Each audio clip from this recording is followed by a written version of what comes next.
भाजपा नेता के ड्राइवर के द्वारा दंपतियों को किया जा रहा था परेशान।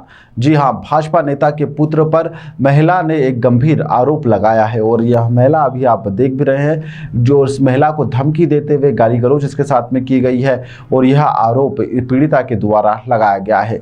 असरा आवास के कमरा नंबर 1 में पीड़ित निवास करती है और कॉलोनी में कमरा खाली कराने को लेकर यहां पर नगर पालिका अध्यक्ष का पुत्र जो है वह लगातार हावी हो रहा है। महिला का कहना है कि भाजपा की छवि लगातार ऐसे जो नेता है वह खराब कर रहे हैं।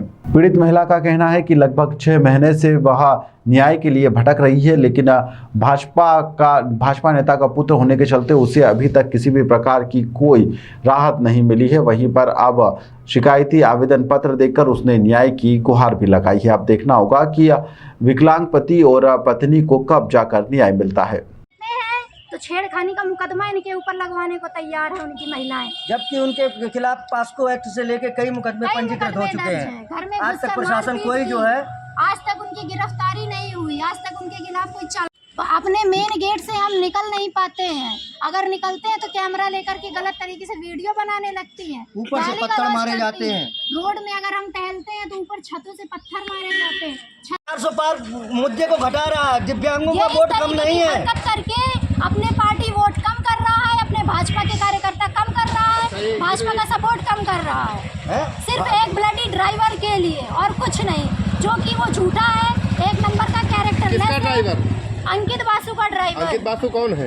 मालती बासु के बेटे हैं। कौन है मालती बासु? नगर अध्यक्ष, नगर पालिका अध्यक्ष। बांदा क्या कर रहे हैं ये अपने ड्राइवर के द्वारा अवैध कब्जा मेरी कॉलोनी में कराए हैं। कॉलोनियां बिछवा रहे हैं। ये क्या इनके पैसों की कमी पड़ी है? अभी आप कह रहे थे भाजपा को नुकसान कर रहे हैं, किस तरह के नुकसान कर रहे हैं? इसी प्रकार से हम राष्ट्रीय विकलांग पार्टी से जुड़े हुए, हम विश्व हिंदू महासंघ पार्टी से जुड़े हुए हैं। क्या हमारे सपोर्ट में कोई नहीं आएगा? जब हम धरने में बैठेंगे तो क्या कोई हमारी नहीं सुनेगा? मुख्यमंत्री से किस तरह की मांग कर रही हैं आप? मुख्यमंत्री से हम मांग कर रहे हैं कि हमारे खिलाफ एक्शन लिया जाए। ये मालती बासु, ये अंकित बासु। आपको किस तरह का खतरा महसूस हो रहा है? हमें इस तरह का खतरा महसूस हो रहा है कि अगर पार्टी की वजह से कि हमारे ऊपर जानलेवा हमला भी करवा सकते हैं। कहाँ रहती हो? आसरावास कॉलोनी, मोजा हरदौली घाट, बांदा में। क्या समस्या, क्यों आई हो?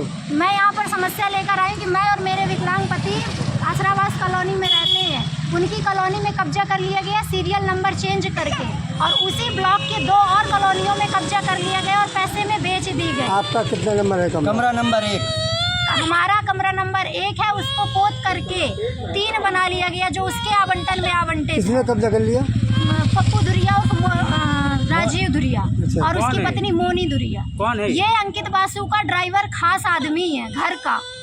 वो ऐसे कहता है, अंकित बासु भी सपोर्ट करता है। उसके पास भी गए हम कि आप गलत कर रहे हैं, तो उसने मुझे कैरेक्टरलेस बोला कि तुम कैरेक्टरलेस हो। कौन कह रहा है? अंकित बासु ने, कि तुमने उस पे झूठा मुकदमा लगाया हुआ है। वो कौन होता है ये कहने वाला कि मैं कैरेक्टरलेस हूँ या मेरा मुकदमा झूठा? भी कोर्ट ने फैसला भी नहीं इस चीज का किया है, तब भी वो इस तरीके के बयान दे रहा है, बढ़ावा दे रहा है अपने आदमी। उसे बढ़ावा दे रहा है, उसकी औरतों को बढ़ावा दे रहा है। उसकी औरत इतनी बुरी बुरी गालियां देती हैं, मुकदमा दर्ज होने के बावजूद गाली गलौज करती हैं, क्योंकि जानती हैं मौके में चल के नहीं है। देख लीजिए। इस वजह से किसी से शिकायत करी है?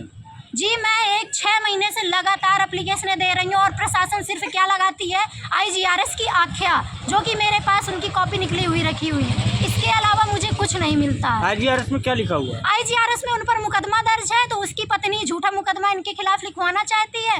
बाकी सजा उसमें 7 साल से कम है, इस वजह से हम उसकी गिरफ्तारी नहीं कर पाते हैं। ये कह रहे हैं सारी प्रशासन। न्याय नहीं मिलता तो आप क्या करेंगे? न्याय नहीं मिल रहा है, मैं अशोक लाट में धरना करूंगी। आमरण अनशन में 3 लोग हैं मेरे परिवार में, सिर्फ मेरी 2 साल की बच्ची, मेरा विकलांग पति और मैं उनका। जी नहीं, मैं विकलांग नहीं हूँ, मैं उनका सपोर्ट करती हूँ, मैं उनके साथ हूँ।